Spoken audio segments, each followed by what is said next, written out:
Now, news to build a better Bay Area from ABC7. And now to the race for 2020. And today we're launching our new series. It's called Chasing California. We'll explore issues and the strategies leading up to the presidential primary on Super Tuesday in March. In our first episode, we're taking a look at Bernie Sanders' strategy to win California by capturing the Latino vote. Now, just this week, a new poll shows Sanders in the lead in California for the very first time. The reason might be in large part because of this strategy.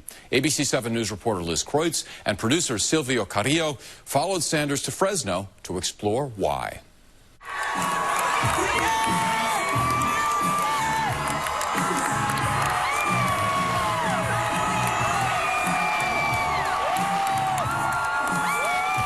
People are just excited to have like a spotlight on Fresno.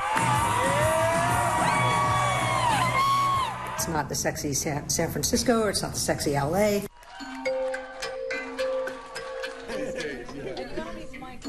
Why do you think the Central Valley has been overlooked by a lot of politicians? Because of our high communities of color. We deserve attention too.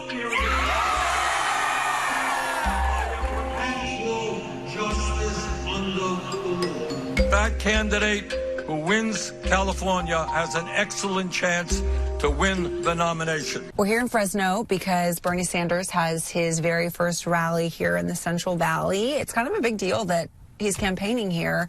A lot of times politicians ignore this part of California, and so I think it shows that it's a part of his strategy that he's trying to, campaign in different parts of the state. In 1,000 feet, your destination will be on the right.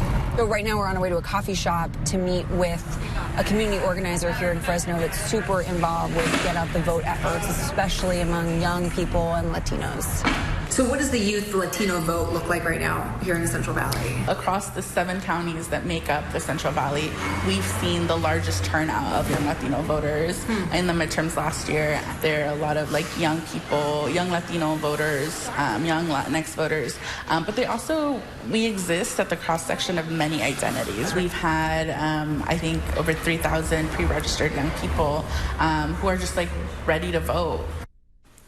And that's just part of the story. You can see the rest of the episode at abc7news.com. I'm here with ABC7 News contributor and political insider Phil Matier. Phil, what's really interesting about this story that we've been covering of the Latino vote and Bernie Sanders' strategy is that Bernie Sanders was not in the lead when we first started reporting on this. He wasn't a few months back. And now, this week, he is the front runner here in California. And I'm curious how much you think this strategy to go after the Latino vote might be part of that. It is. It's a key part of it. In California, it's all about getting different groups and building up, and up. California is a heavy media state. It takes a lot of money if you want to buy TV time. The other way is to go directly to the people. And that's what Bernie Sanders has been doing. Right. And look, he's been doing it now for 5 years, okay?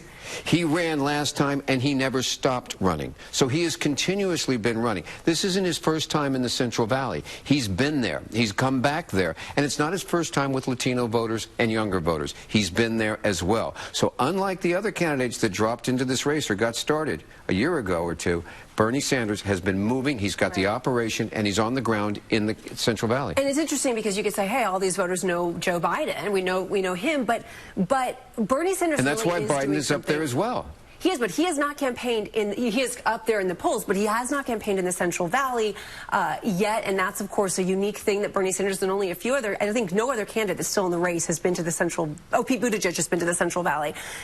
But Bernie Sanders, every single one of his campaign offices, which is really interesting, in California are in communities that are heavily Latino. Here in San Francisco, his campaign office is in the Mission. In LA, it's in East LA. He has one in Fresno. As you'll see in our piece, he's the only candidate that has a campaign office in Fresno. Some of that is cosmetics. Some of that is visuals. You want to put your campaign headquarters in a place that makes a statement. And so the other candidates are going to be making their statements along the similar lines. Kamala Harris, for example, chose Oakland. It's a statement she's making. So in there, he is in there pushing. They're all pushing. In California, the big vote is right here in the Bay Area. It's the Democratic stronghold. And the first race you win is the Democratic primary. So you have to get Democrats. They're in San Francisco. They're in Monterey. They're in Sacramento. They're in the East Bay. They're in Los Angeles, but in Los Angeles, they don't vote. Okay? They just don't vote as much. Now, the Latino vote is disproportionately small for its population. We've got about 38, 40% 50% turnout is low historically. But he is appealing to them, and it's going to possibly give an edge because the rest of the Democratic pie is going to be sliced up. And there's only so many slices in the Bay Area pie and the Los Angeles pie, so the trick is to go someplace where other people aren't going. And in this case, it's the Central Valley. It's all the way up to Redding as well. It's down the spine of the state, which is usually ignored by Democrats because it's heavily Republican. But we are seeing in the past few elections, turnout is getting higher among Latinos, and I think the Sanders campaign knows that. They're jumping on that. Turnout.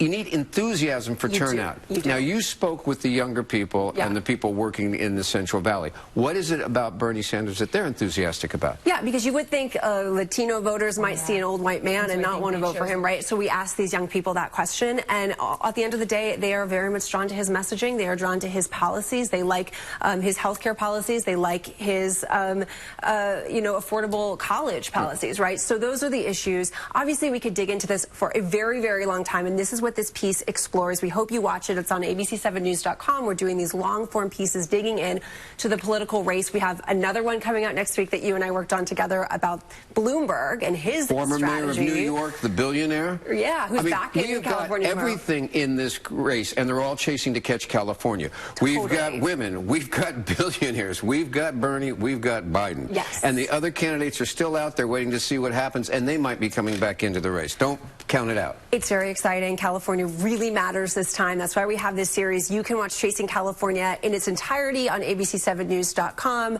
You can read Phil Mateer's column in the San Francisco Chronicle on Wednesdays and Sundays. Again, this episode we just showed you is available right now online. Thanks for watching and joining. Thanks, Phil. Good to be here. Yeah.